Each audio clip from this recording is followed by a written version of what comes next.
Bien-aimés frères et sœurs, vous connaîtrez la vérité et la vérité vous affranchira. Ça, c'est pas moi qui le dis, c'est la Bible qui le dit. Mais moi, je vous dis mieux. Vous connaîtrez la vérité historique, notamment celle de vos ancêtres kémites, et vous aurez une vision globale de ce que c'est que la vraie souveraineté politique. J'ajoute, vous reviendrez à la spiritualité africaine ancestrale et vous comprendrez les enjeux de l'indépendance économique.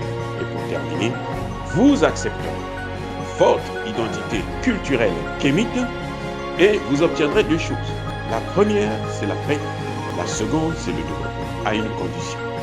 L'unité de toute l'Afrique noire, l'unité de tous les Noirs du monde entier. Hotep à tous, bienvenue sur la chaîne des panafricanistes par essence, par conviction et par excellence. Celle des citoyens kémites par nécessité et obligation de combat. Nous sommes une chaîne qui n'est guidée que par nos ancêtres et rien que par les ancêtres qui appartiennent à l'égrégore du monde noir. Par conséquent, nous ne croyons en aucun Dieu venu de l'étranger. Toutefois, cette vidéo n'est aucunement destinée à inciter à la haine ou à la violence, car nous menons un combat qui est d'abord et avant tout spirituel, intellectuel et démocratique. Ensuite, il est politique, géopolitique et géostratégique, contre l'impérialisme, le colonialisme, le néocolonialisme et l'endocoloniat, qui sont tous qualifiés de crimes contre l'humanité. Nous menons ce combat sur la base du principe fondamental que nous avons hérité de nos ancêtres kémites, qui est celui de la Mahat, c'est-à-dire solidarité, vérité et justice. Vous êtes donc en droit de connaître la vérité, et nous avons l'obligation de vous dire la vérité, rien que la vérité, afin que justice soit rendue au continent africain. Et ça, c'est notre modeste contribution dans cette noble lutte en faveur de la souveraineté, la dignité, la solidarité et l'unité africaine. Et c'est exactement ça que nous appelons le panafricanisme. Bien-aimés frères et sœurs, un événement historique est en train de se passer actuellement au Mali. L'arrivée de la deuxième personnalité de Russie en la personne de Sergueï Lavrov, qui est le ministre des Affaires étrangères russe. Il est au Mali. Mais il n'est pas venu au Mali pour se balader. Il n'est pas venu au Mali comme touriste. Il a présenté une conférence avec son homologue, le ministre Abdoulaye Diop. Et j'ai retenu une phrase simple. C'est de ça que je veux vous parler.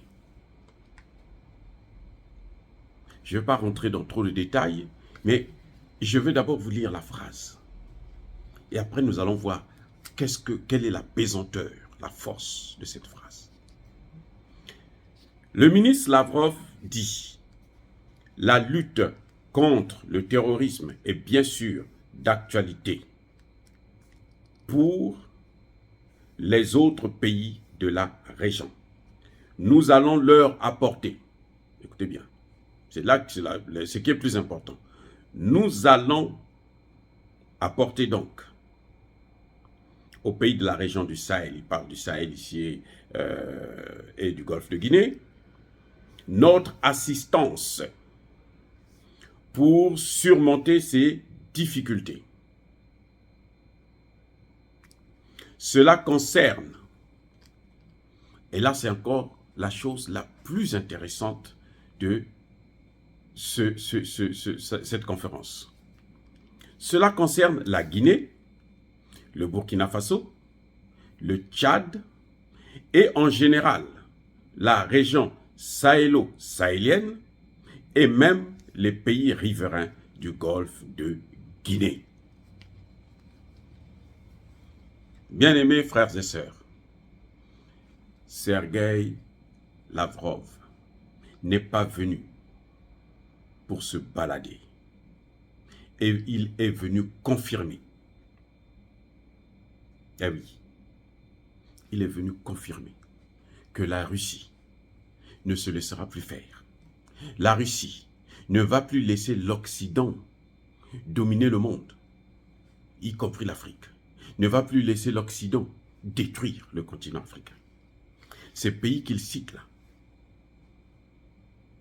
y compris le Mali et le Centrafrique, sont des pays qui ont été pris en esclavage, qui ont été colonisés, qui ont été néocolonisés et qui sont en phase d'être recolonisés. Par qui? Par les mêmes puissances occidentales. Les États-Unis, la France, la Grande-Bretagne, l'Allemagne et tout le reste. Eh oui. Donc, quand il cite, et ce qui est intéressant, c'est qu'il cite la Guinée. Et vous voyez l'attitude de Doumbouya. C'est pour ça que les Français ne maîtrisent plus Doumbouya. Eh oui. C'est pour ça que ce sont eux qui l'ont amené au pouvoir. Mais il n'est pas à leur merci. Doumbouya n'agit pas comme au Mali, parce que Doumbouya n'est pas dans le CFA. Donc, même les sanctions de la CEDEAO ne peuvent l'atteindre, vraiment, ne peuvent presque pas l'atteindre.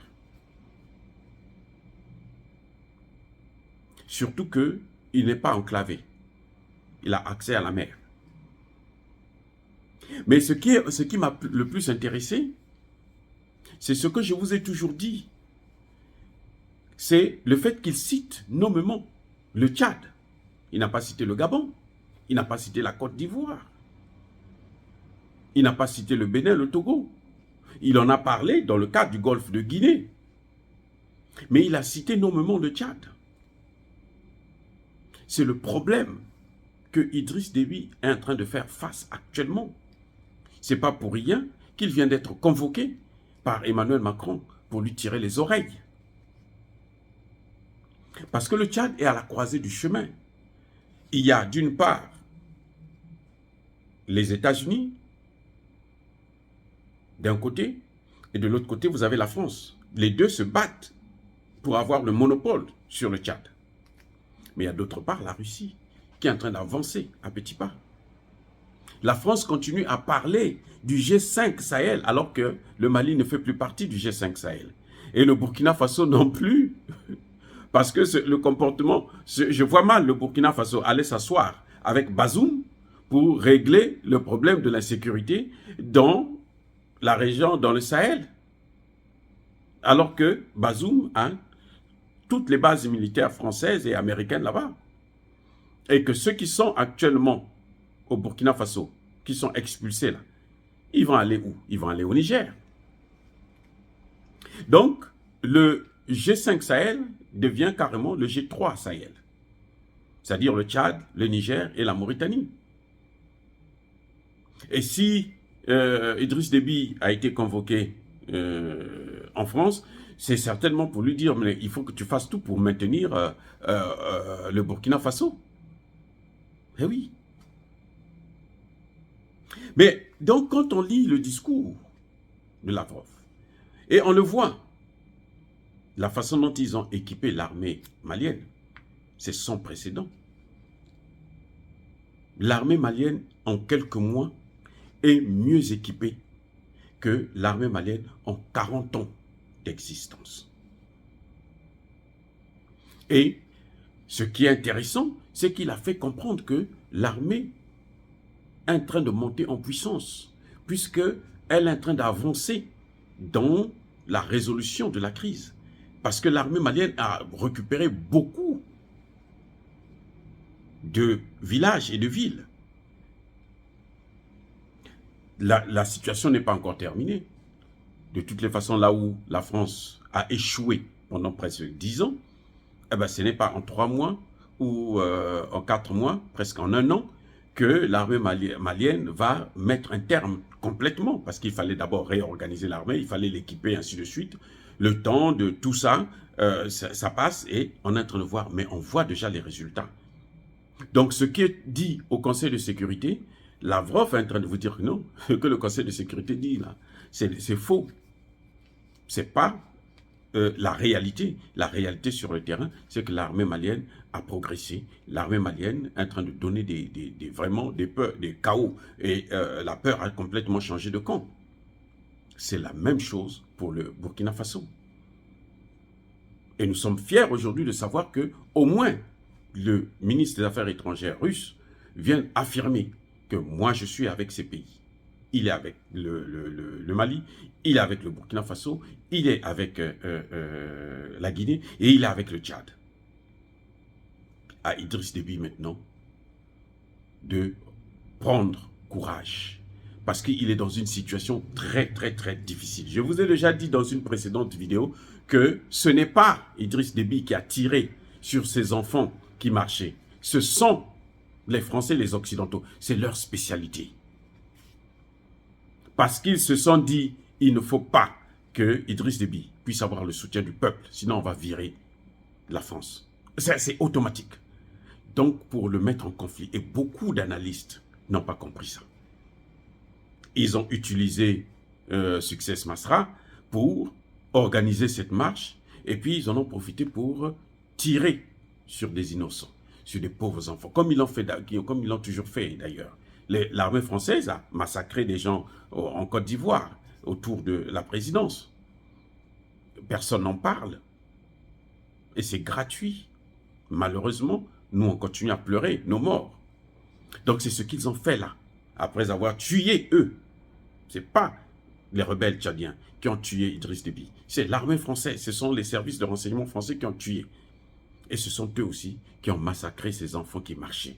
Pourquoi ils n'ont pas massacré? Ils savaient là où se trouvait Succès Masra. Ils n'ont pas massacré. C'est pour ça que quand ils organisaient la marche, ils en ont fait tout un tapage. Parce que l'objectif, c'était l'affaiblir. Mais nous sommes fiers que la Russie montre un signal fort, donne un signal fort à Idriss Déby. C'est à lui de se tenir maintenant ce signal. Parce que les Russes n'ont pas peur de la présence française ou de la présence américaine au Tchad. Non, ils n'ont pas peur de ça. Quand ils sont venus au Centrafrique, il y avait des Français. Quand ils sont venus au Tchad, au Mali, il y avait des Français. Quand ils sont venus au Burkina Faso, il y avait des Français. Ils savent comment faire pour les faire fuir, pour les faire partir et libérer le pays. Donc voilà, cette visite de Lavrov n'est pas une visite négligeable. Quand il a parlé des points de sécurité, il y a d'autres domaines, hein, l'économie et autres, les finances, tout ça là, je crois qu'ils en ont discuté. Mais je me focalise sur le problème essentiel de l'Afrique francophone et notamment du Sahel, c'est la sécurité. Parce que la sécurité, c'est la faute des Occidentaux qui ont détruit la Libye et qui ont armé les terroristes pour les envoyer dans le Sahel. Et lui, il est venu montrer qu'il est avec l'Afrique. Il n'est pas contre l'Afrique, il est avec l'Afrique pour nous soutenir, pour obtenir notre liberté. Dire cela, c'est inciter à la haine ou à la violence? Non. Yabako Hervé. Et encore une fois de plus, je persiste et je signe, soyez bénis, abondamment bénis par le Dieu des Kémites. Et que tous ceux qui persécutent le continent africain, tous ceux qui le pillent et le déstabilisent, qu'ils soient maudits, punis, foudroyés, neutralisés par le Dieu des Kémites et par nos ancêtres angélisés. Vive l'Afrique éternelle. J'ai dit et j'assume.